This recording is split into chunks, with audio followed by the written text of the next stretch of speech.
c'est la fin du mois de mars, début avril. C'est le book haul, j'allais dire bilan, excusez-moi.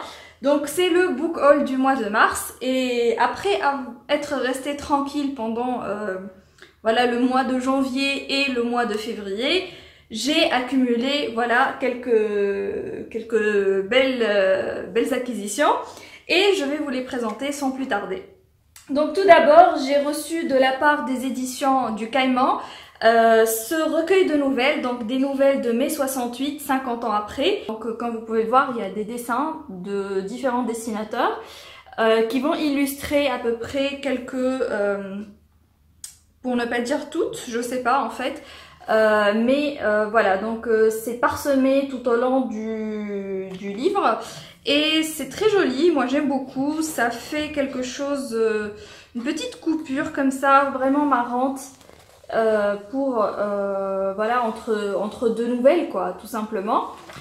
Et puis, j'ai très hâte de le découvrir, je ne l'ai pas encore lu, mais j'ai entendu de bons retours, donc j'ai hâte de le lire moi-même et de m'en faire mon propre avis. Donc c'est des nouvelles de mai 68, 50 ans après, aux éditions du Caïman. Ensuite, j'ai testé il y a un mois, quelque chose comme ça, le site Better World Books, que j'ai découvert grâce à Adjar de la chaîne Adjar Reads. Et donc j'avais acheté, comment ça s'appelle déjà, Red Shirts de Jan Scalzi. Et cette fois, en fait, j'ai choisi un autre livre. Et cette fois, c'était Dragon Keeper, donc le volume 1 de The Rain Wilds Chronicles de Robin Hobb. Tout simplement parce qu'il y avait un dragon dessus, que j'aime beaucoup ce style de couverture assez moyenâgeuse, disons, ça donne cette impression-là. Et puis Robin Hobb, c'est une auteure de fantasy qui est très connue, que j'ai envie de découvrir. J'avais commencé à lire L'apprenti assassin en FR, mais je crois que je vais reprendre ma lecture en VO, puis continuer en fait tout son univers en VO. Voilà, Dragon Keeper de Robin Hobb. Ensuite, j'ai acheté 2 livres sur un coup de tête. Tout d'abord, c'est Chronicle of a Death Foretold de Gabriel Garcia Marquez. Comme tout le monde connaît à peu près cet auteur, pour tout d'abord son œuvre 100 ans de solitude, 100 años de soledad, et puis il y a aussi, je crois, L'amour au temps du choléra. Mais moi je voulais pas tout de suite me plonger dans un truc aussi énorme, disons, et puis j'ai voulu commencer avec ce petit livre en fait, mais dont l'histoire m'intéressait spécialement parce que il s'agit voilà, d'un Santiago, voilà, d'un jeune garçon qui est tué par 2 frères dans une petite ville. Et puis le truc c'est que tout le monde savait qu'il allait mourir, tout le monde s'en doutait, lui inclus, mais rien n'a été fait pour prévenir cela. Et puis on va suivre 27 ans plus tard un homme qui va arriver dans cette petite ville et qui va essayer de voilà, recouper cette histoire et puis découvrir la vérité sur ce qui s'est passé autour de, voilà, du meurtre de Santiago. Donc ça a l'air vraiment très intéressant, beaucoup de monde m'ont dit que c'était excellent et j'ai vraiment hâte de découvrir cet auteur. Et ensuite, puisque j'étais dans un mood très poésie dernièrement, donc j'ai acheté Ariel de Sylvia Plath. Sylvia Plath qui est une auteure de poésie très connue. Et voilà, donc l'édition elle est super belle, c'est du hardback. C'était pas si cher que ça en fait pour ce que c'est comme édition. J'avais lu récemment le recueil Stardust de Rania Atafi. Et puis voilà, j'avais envie d'enchaîner avec d'autres lectures. J'ai en ma possession The Princess Saves Herself in This One. de Amanda Lovelace, si je ne me trompe pas. Et puis j'ai celui-là et puis d'autres recueils de poésie que j'ai envie de lire. Ou de relire d'ailleurs, puisque vous retrouverez un autre recueil dans ce book haul. Voilà, donc ça c'est en anglais, contrairement au prochain qui va être en français. Ensuite, j'ai acheté un manga, juste tout simplement parce que le titre ainsi que la couverture m'avaient inspiré, donc I Love You So I Kill You. C'est juste l'histoire d'un garçon qui tombe amoureux, oui, qui tombe amoureux d'une fille et qui a instantanément une vision de lui-même avec une furieuse envie de la tuer, lui plantant la pointe de son parapluie dans le cou. Ça a l'air très particulier, assez gore, voilà, c'est du manga japonais comme je les aime, donc j'ai hâte de découvrir. Et puis, je suis tombée sur un livre qui a été un énorme coup de cœur que j'avais lu parce que je l'avais piqué à Sonia, donc qui l'a reçu en SP. Et puis, je voulais l'avoir dans ma bibliothèque parce que je l'avais vraiment beaucoup aimé. Et je veux parler de Ne fais confiance à personne de Paul Cleave aux éditions Sonatine. Ce roman m'a fait énormément d'effet, il m'a plu, il m'a transporté. J'ai adoré la plume de Paul Cleave que j'ai découvert à travers ce roman. J'ai eu la chance de pouvoir discuter avec l'auteur à travers quelques tweets échangés sur Twitter, bien sûr. Et c'est quelqu'un de vraiment très accessible, de très sympa, qui a bien voulu discuter avec moi pendant quelques jours. Il faut dire que entre la Tunisie et la Nouvelle-Zélande, il y a quand même bien des heures de décalage. Mais on a eu cet échange, on a bien discuté, et c'était vraiment quelqu'un de sympa avec qui j'ai pu échanger quelques idées par rapport voilà, au sujet qui est traité dans ce roman, qui est entre autres l'Alzheimer. Et voilà, donc ça a été une très belle expérience que j'aimerais voilà, reproduire avec Paul Cleave, puisque j'ai acheté un employé modèle il y a quelques temps que j'aimerais découvrir bientôt. Voilà. On a parté à organiser récemment un vide-grenier livresque et puis donc je suis passée avec quelques amis, j'ai acheté quelques trucs, mais j'ai surtout conseillé en fait beaucoup de personnes que pour qu'ils achètent différents romans. Mais pour ma part, je suis tombée sur un roman que je ne connaissais pas du tout. Donc c'est La Contrebasse de Patrick Süskind. Ça c'est un auteur dont je ne connaissais qu'un seul livre et forcément c'est son plus connu, c'est Le Parfum. Mais là je sais pas pourquoi ce livre tout de suite m'a attirée, tout simplement parce qu'on dirait que c'est une contrebasse avec des pieds et des jambes et des bras. Mais le truc c'est que l'auteur, le nom de l'auteur m'a attirée également.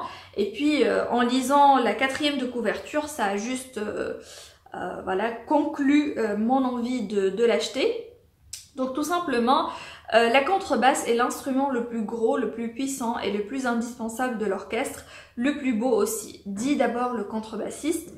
Mais bientôt l'éloge pompeux laisse affleurer les frustrations et les rancœurs du musicien et de l'homme, et peu à peu la haine d'abord refoulée de cette encombrante campagne s'exprime, se déchaîne et explose jusqu'à la folie, un monologue tragique et drôle par l'auteur du Parfum. Donc franchement ça a juste tilté, j'ai juste tout de suite eu envie de l'acheter et puis il était pour pas cher, donc voilà. Ensuite j'étais super contente de trouver un numéro d'une BD que j'adore, que j'adorais quand j'étais petite, dont j'ai regardé le dessin animé quand il était voilà, sur les chaînes télé. Et puis donc je vous parle de Blake et Mortimer. Et là c'est le tome, je ne sais pas combien, mais c'est la marque Jeune. Et puis c'est quelque chose que j'aimais beaucoup quand j'étais petite. Blake et Mortimer, c'était vraiment ces deux détectives que j'aimais beaucoup suivre et qui avaient vraiment beaucoup de situations très hilarantes. J'aimais beaucoup en fait l'humour des personnages. Donc j'étais super contente de trouver ça pendant mes recherches au cours du vide-grenier, parce que forcément il y avait les plus connus, il y avait Astérix et Obélix, il y avait Titeuf, il y avait Spirou, etc. Mais Blake et Mortimer, c'est pas une BD qu'on retrouve assez souvent ici en Tunisie, donc j'étais super contente de le trouver, surtout que c'est en très très bon état. Et voilà, donc c'est le premier Blake et Mortimer que je possède. Ensuite, j'ai acheté voilà, un autre recueil de poésie. Et cette fois, c'est un recueil très connu de Victor Hugo. Donc, c'est les Contemplations. Pourquoi? Parce que, tout simplement, en fait, j'ai lu les Contemplations il y a très longtemps. Mais c'était pas ma propre copie, c'était la copie de ma sœur. Et puis c'est une copie qui a été tellement lue et relue qu'elle est un petit peu déchirée et pas en excellent état. Donc je voulais une autre pour la garder dans ma bibliothèque, pour la relire quand je veux aussi, parce que la chambre de ma sœur n'est pas toujours accessible. Et voilà, donc ça c'est après Les Fleurs du Mal, je dirais que c'est mon recueil de poésie en français préféré. Donc c'est le deuxième, voilà, tout simplement. Enfin, Les Fleurs du Mal, c'est Charles Baudelaire, quoi. C'est incontournable, quoi. Mais Les Contemplations de Victor Hugo, c'est juste magnifique également. Et puis, Victor Hugo, je sais pas pourquoi, mais je le préfère en poésie. Pour moi, il est bien meilleur en poésie. C'est juste mon avis. Voilà, donc me tuez pas, s'il vous plaît. Ensuite, deux coffrets absolument magnifiques auxquels je n'ai pas pu résister plutôt. Donc le deuxième, c'est le premier. Pourquoi je dis deuxième? Le premier, c'est du SF. Le deuxième, c'est du fantastique. Donc le premier, j'avais pas prévu de l'acheter en fait, tout simplement parce que j'étais passée dans la librairie Millefeuille à la Marsa et puis je en discutais avec Sonia et la gérante sur place, et puis en me retournant comme ça, je l'ai vu qui était exposé, et là j'ai juste craqué parce que je savais pas qu'Alain Damasio avait voilà un coffret plutôt chez Folio SF, mais voilà, il est juste magnifique. Et puis c'est deux romans qui sont très connus de l'auteur, donc il y avait même pas question, il n'était même pas question que je laisse, surtout que apparemment c'était une commande spéciale faite par quelqu'un qui n'est pas venu la chercher, donc j'allais certainement pas passer, c'était quoi cette occasion, je ne sais même plus parler. Donc c'est la horde du contrevent et puis la zone du dehors, donc, que je vais vous montrer. Donc tout d'abord on a la zone du dehors qui est absolument magnifique, donc c'est très beau franchement. Folio SF, c'est juste magnifique les couvertures qu'ils sont en train de faire. Et puis la horde du contrevent, voilà.